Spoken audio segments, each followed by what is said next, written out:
Talking about my cultural shocks, what I experienced in Ghana. Yo, first of all, to an average Ghanaian, anytime I tell them my name and I say, they'll be like, "What's your name?" I'm like, Ijoma. And immediately they go, "Oh, Nollywood movies. I used to watch the movies. The Ijomas there are wicked," or something like that. Oh my god. Another thing I also get in Ghana, anytime I was walking on the street, they'll be like, Empress. Empress. So let me give you a quick backstory, alright? If you're new here, you're just seeing my video for the first time. Hi. Yeah, so I am Ijoma. I am a pharmacist and a lifestyle content creator. So I love traveling, but Ghana happens to be my first African country ever.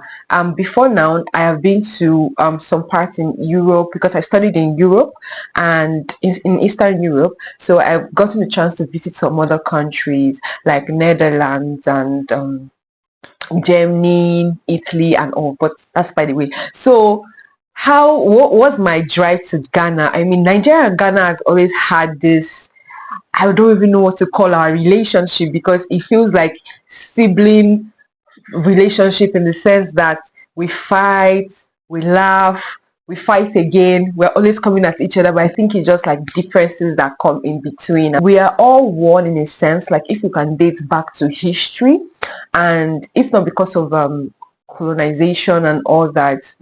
I don't want to go into that. That's not the purpose of this video. The purpose of this video is my culture shocks. And the first thing I would like to say is that this is just based on my own personal opinions, okay? So it doesn't mean that, oh, this is facts, all right? So this is just based on my own experiences. Do you understand me? Okay. One thing that happened to me was when I was in Ghana, right? I wanted to recharge I wanted to get more airtime, top up my airtime.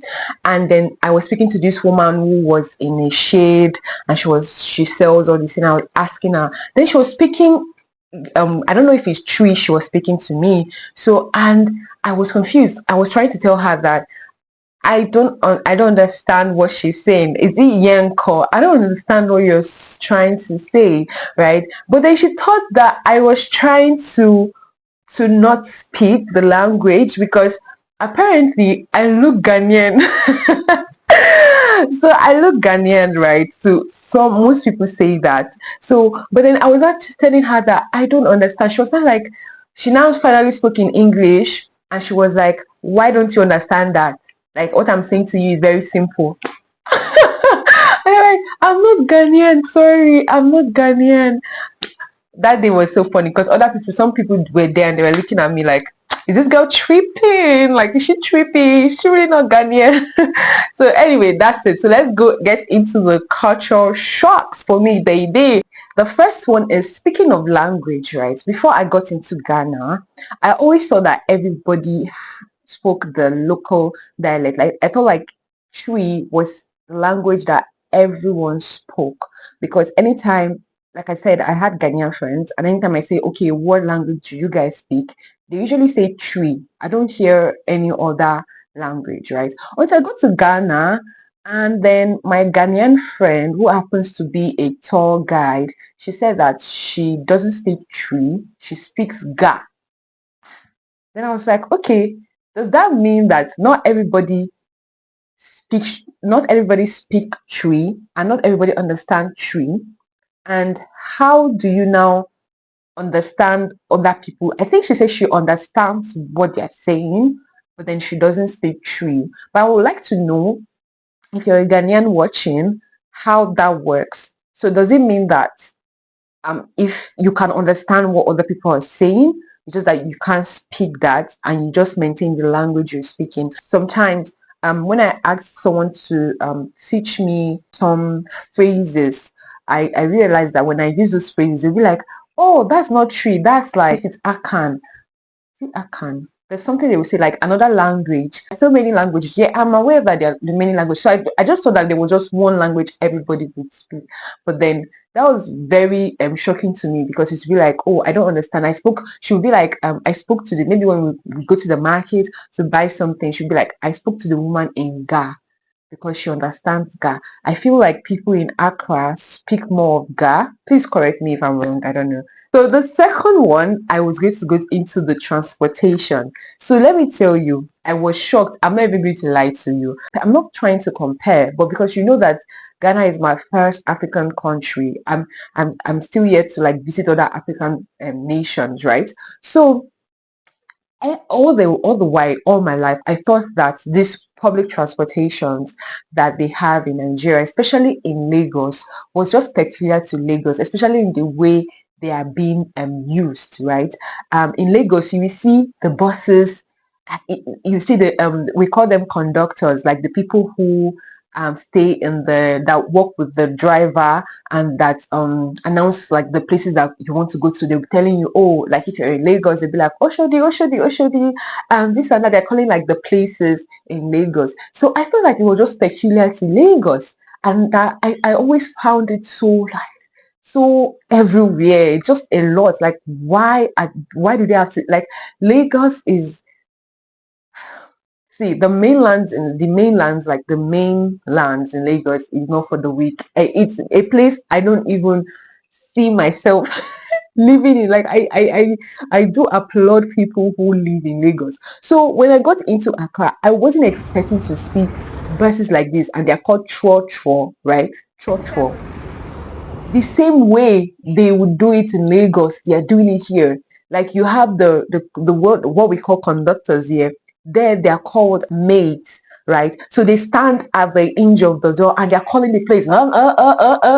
This place, this place, this place, this place. La la labadi. No, not labadi. Labon. I don't know. La. Just calling the places. Oh, so sincerely, in all entirety, I was shocked. I was like, wait a minute. Did I just teleport back to Lagos? In fact, like when they enter inside, after they've called the places and people have entered inside the bus, the church, right?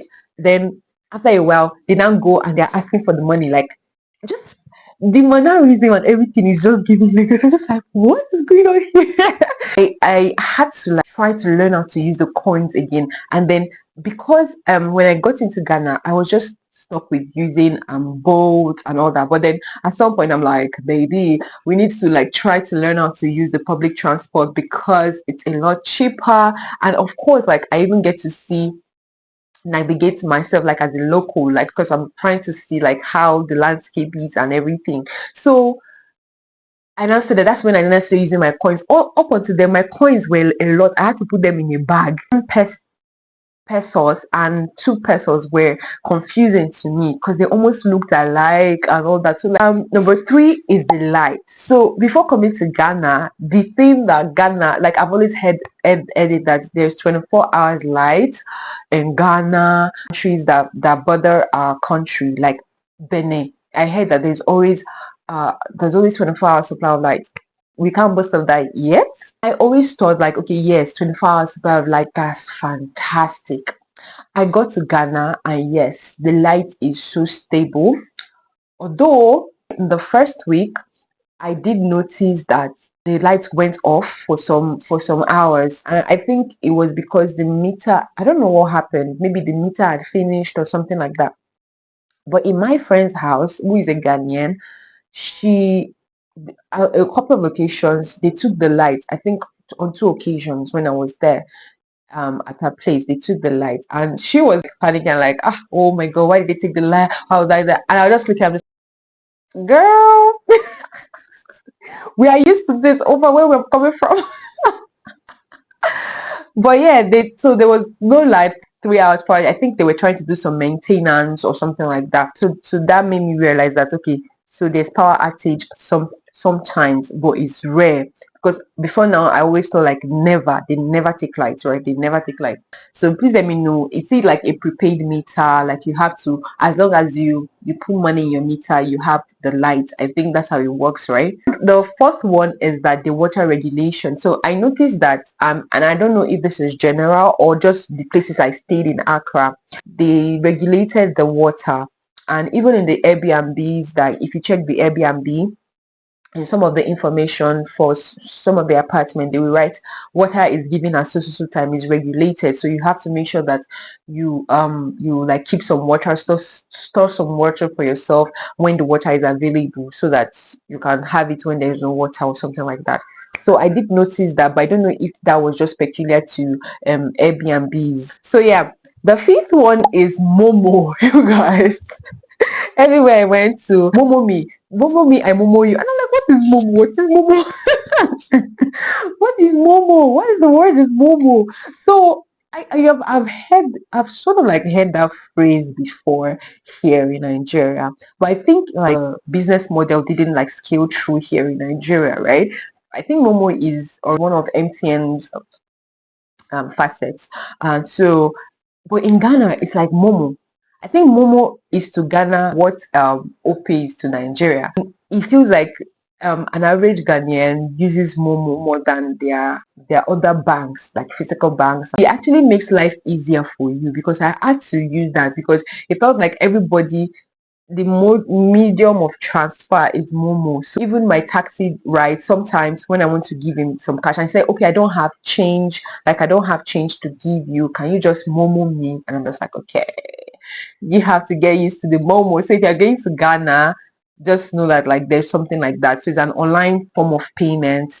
Six is the security. I mean, that's not like that's okay, let me say it from this point of view. The security in the sense that, like, when I got into Ghana, I even met some Nigerian friends, and they were like, the security here is great. Like, you can just walk out of your house by 12 a.m., 1 a.m., and there's nothing. Like, you don't even feel like any sense of insecurity. You can't try that here. I mean, you can't. And that's the fact, except you're even living in an estate, and even that at that you can't really try that here. You need to be very sure that people move out at night in Nigeria though, but you need to be very sure where you're going to, and that you have like some sort of like transportation, you have your mobile and all that sort of thing, and then you know where you're going to, you know how to navigate your way, you are ready for whatever will come.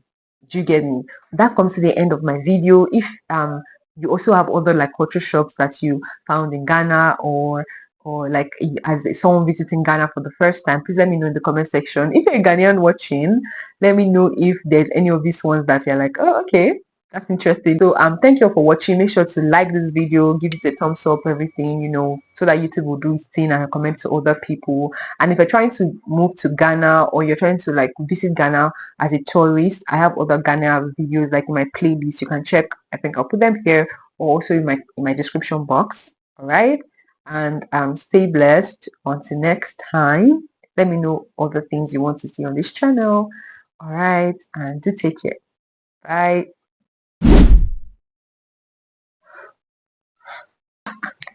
So this is quite, I don't know, it's such a miracle, let me tell you, because I would always find these things as very mundane, obtuse and all that, but then I feel like I'm finally trying to reconnect with my inner child.